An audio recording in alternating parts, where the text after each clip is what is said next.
Now, at this point, I haven't decided for sure what the layout and size and various bits and pieces of my elevator project are going to be, but I did have an idea bumping around my brain for a couple of years, which is creating a visible motor demo. And this is probably the perfect opportunity to work on this project. So not only is my elevator going to be an expanded, exploded, visible, how it works sort of device, but I'm also going to make, or at least I'm going to try and make, my very own motor to drive it. So the first step in doing that is going to be creating a stator coil, the electromagnetic coils that actually create the rotating magnetic field that pulls a permanent magnet around in a circle. So as a first test, I have some 30 gauge magnet wire here at home, 200 feet, and that 200 feet I should be able to split about evenly with 100 feet per coil to make two balanced coils at 90 degrees to each other. And there will at some point be an attempt by me to make a third coil at right angles to the first and second coil, which in theory I should be able to make a three-dimensional motor that can rotate in a full 3 axis of rotation. That'll be really cool, but for this first test I just need one coil, and if the one coil works I need a second coil, and that's enough to make the basic motor. And if that works, then I will see what happens with the rest of the design.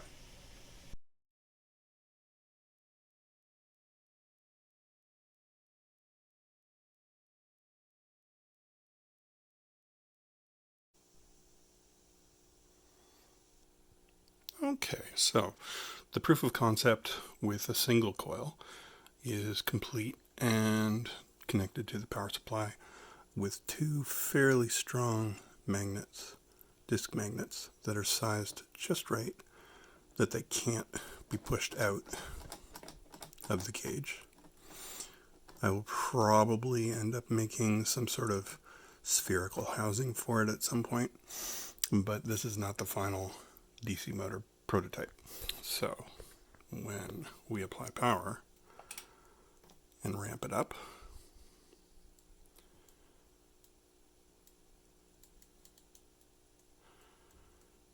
the coil resistance is almost exactly 10 ohms. And it definitely generates a usable torque.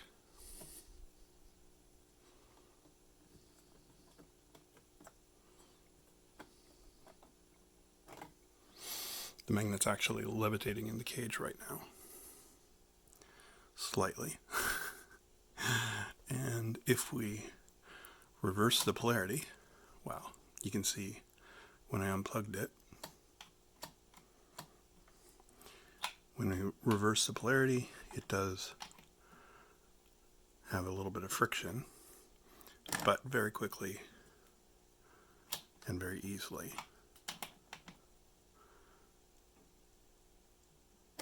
reorients itself.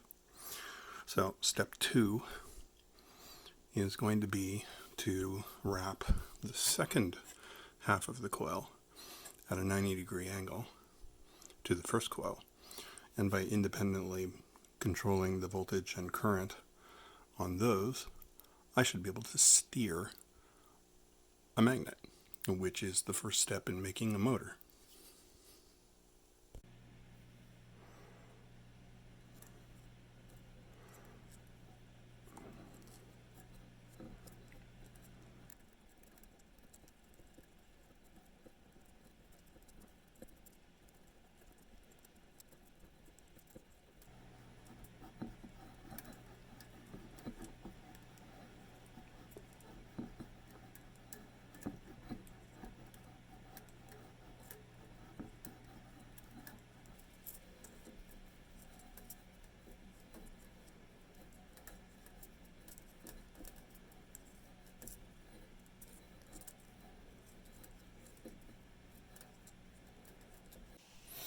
First Arduino test. I have a very short program running the Arduino motor shield as two independent motors, and I am activating one coil for 2 seconds, turning it off, and then activating the other coil for 2 seconds and turning it off. If I reset the Arduino,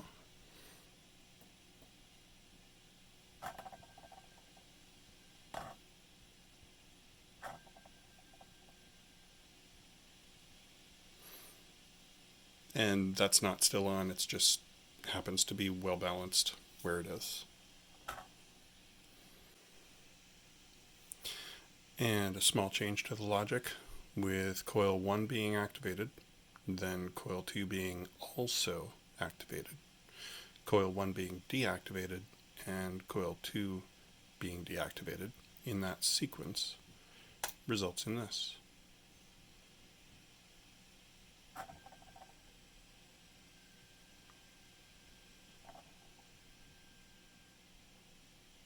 Running the coils essentially as a stepper motor, full step sequence with one coil activated at a time in the sequence: phase 1 forward, phase 2 forward, phase 1 backward, phase 2 backward, for a single cycle.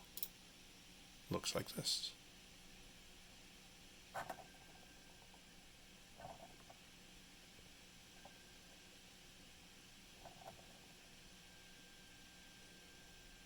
Moving that code into the main loop so that it repeats indefinitely, and changing the time delay to 1 second per step does this.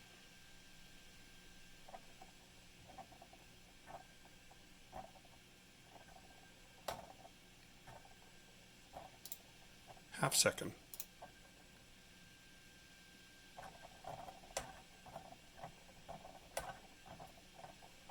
Tenth of a second.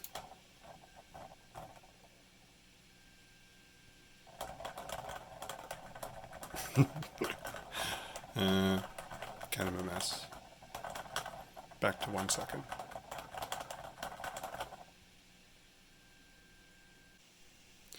Now, just before I change this over to a sine function, I do want to show you that if I change the timing between the steps back to 1/10 of a second, so it's taking 0.4 seconds to do the 4 steps and do 1 rotation. Yes, the magnet by itself just sits and chatters because there's no axis for it to actually to constrain it. But if I take a screwdriver and make that my axis,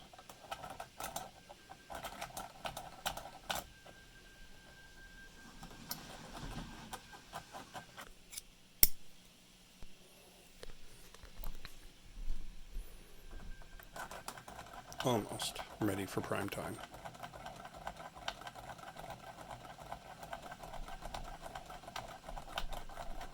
And it is generating a usable amount of torque.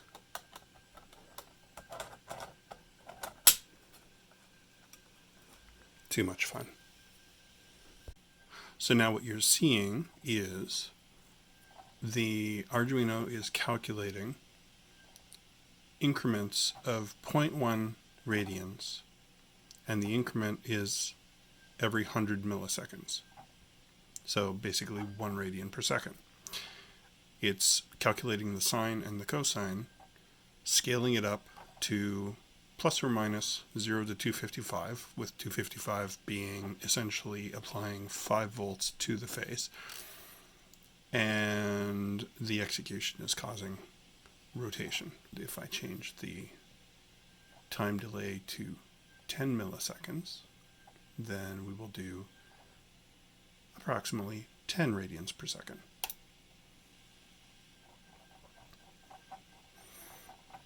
And remember, at the moment, there is no actual axle.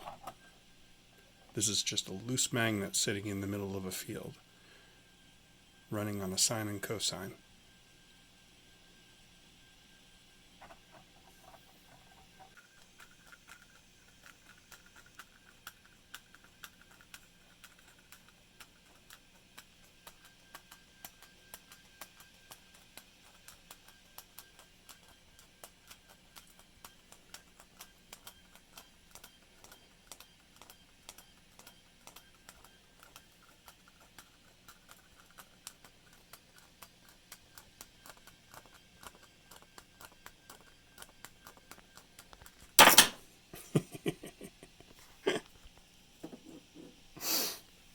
there are limits.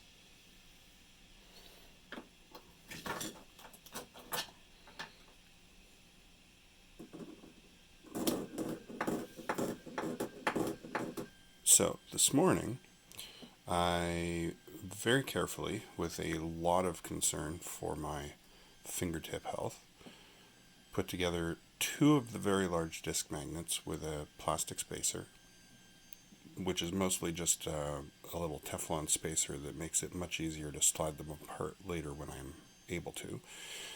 And that made the motion smoother. And I added another 4 magnets, 2 smaller diameter on either side of a similar material, which is making quite a large stack. And the increased length of the overall magnetic field has made this thing really, really smooth relative to where it was yesterday. At the moment, we are incrementing by 0.1 radians per tenth of a second. If I speed that up to 0.1 radians every 10 milliseconds,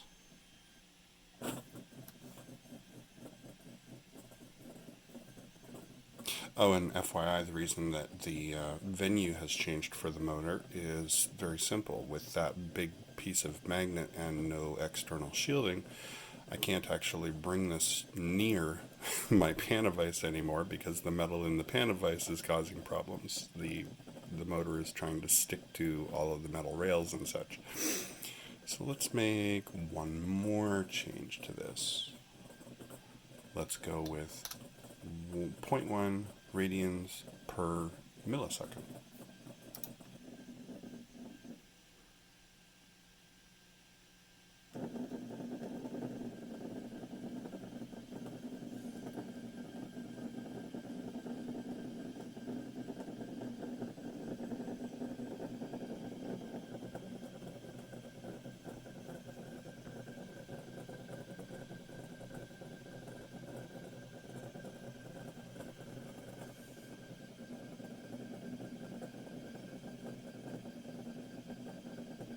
At the moment, these are being energized with 5 volts, but depending on how much the temperature of the coil rises, we might be able to increase the voltage later to increase the torque and potentially get a higher RPM as well. This is not as fast as it could be right now, but since it's not constrained by any kind of axis of rotation with an actual axle or bearings, I really don't want to risk having it just go all chaotic on me.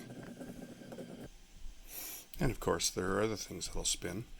I don't need a massive magnet. I can use a small ceramic magnet.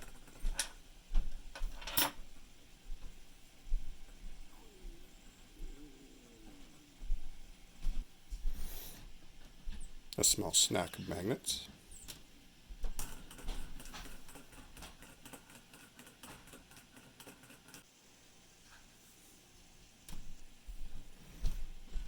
A ball bearing with 2 small disc magnets to give it poles.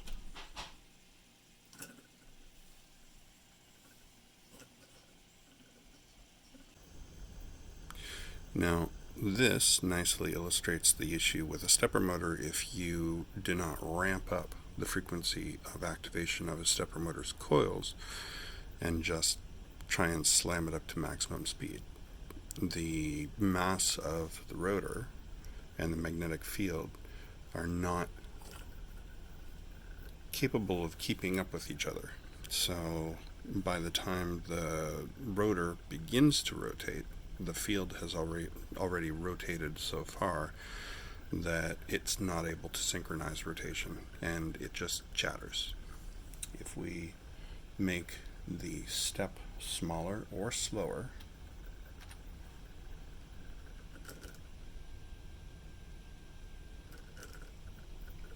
then synchronization is more possible, but this is not far enough.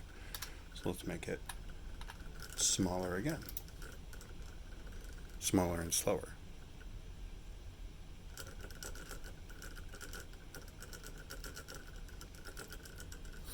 And now we have rotation.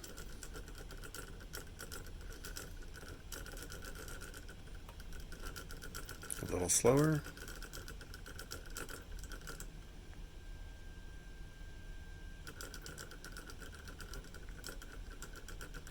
Ten times slower.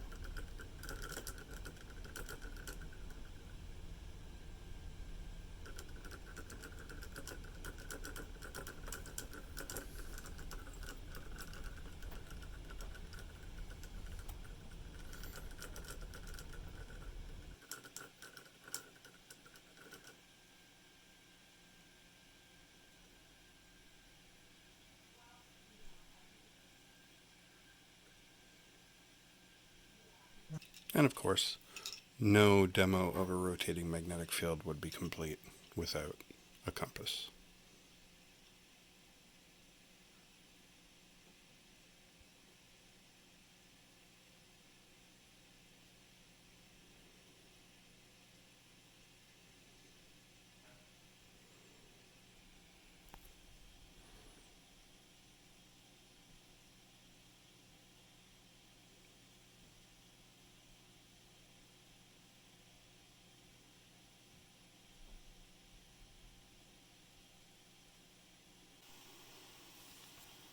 Now, this is going to be the last video for the motor by itself until I have the full elevator working properly with, at the very least, the slider or the DC motor.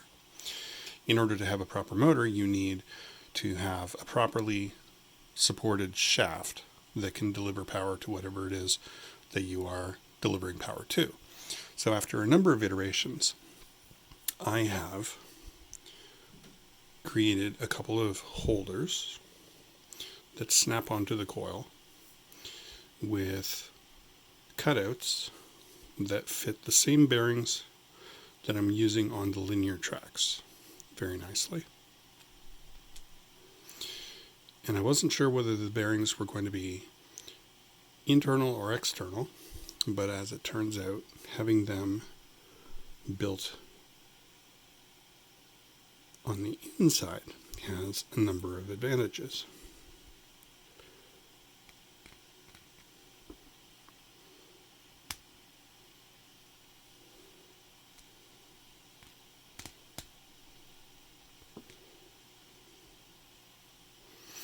There's one. Oh, actually, it goes on the other way. Because we're going crossways through the motor. So that one will sit here.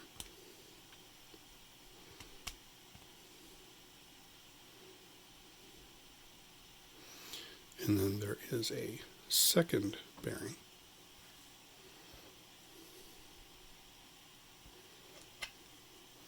Identical prints, identical bearings, but this one is on the other side.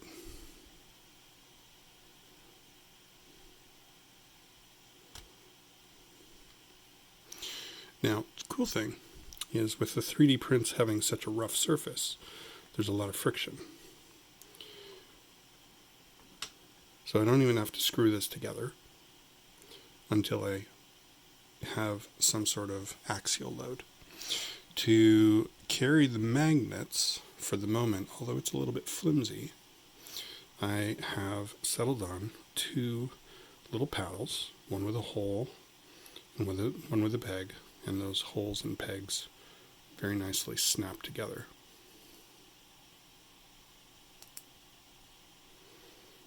And then are also held together by magnets on the opposite sides.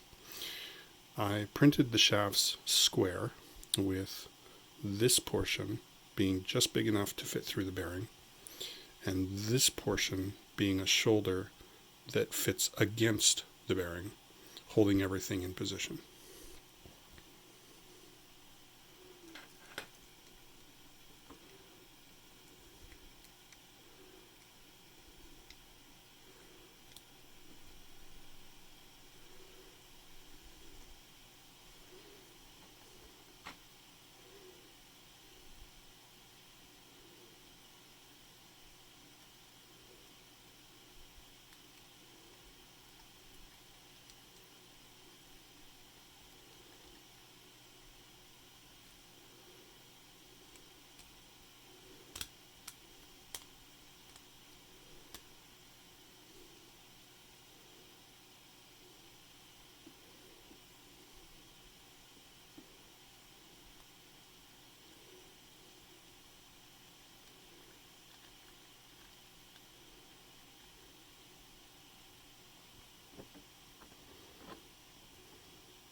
Enabling power from the Arduino,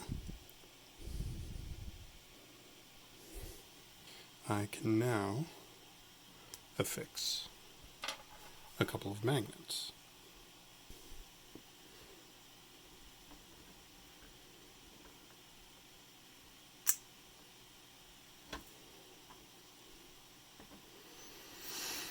And preferably a little more centered than that.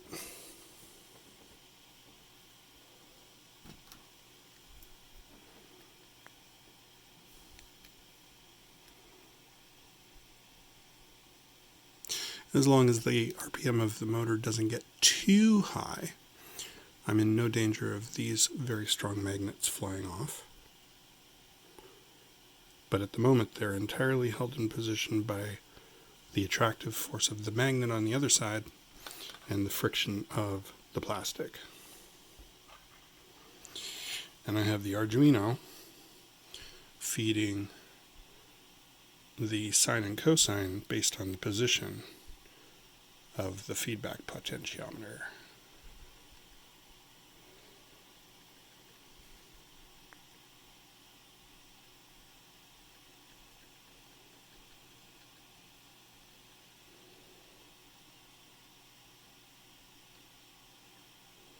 I can make this stronger simply by increasing the number of magnets on the rotor.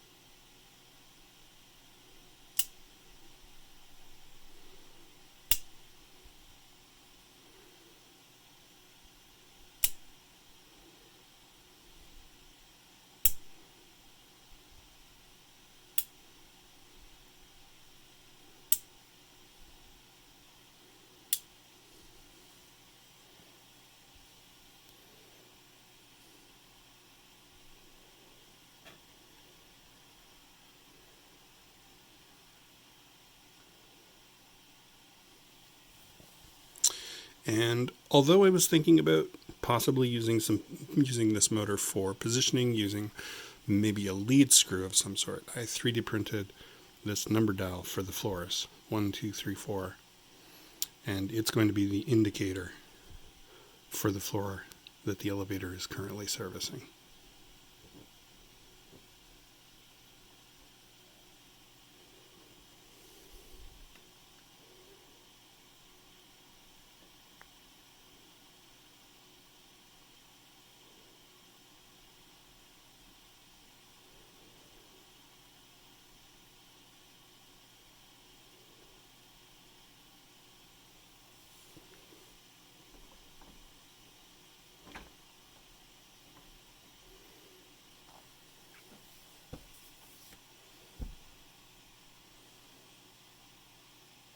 Later on, I will try the very, very large magnets that I originally wanted to use with this motor, but I'm at least 75% sure that when I try and attach those to this relatively flimsy rotor, it's going to destroy the rotor, and then I'll have to redesign something.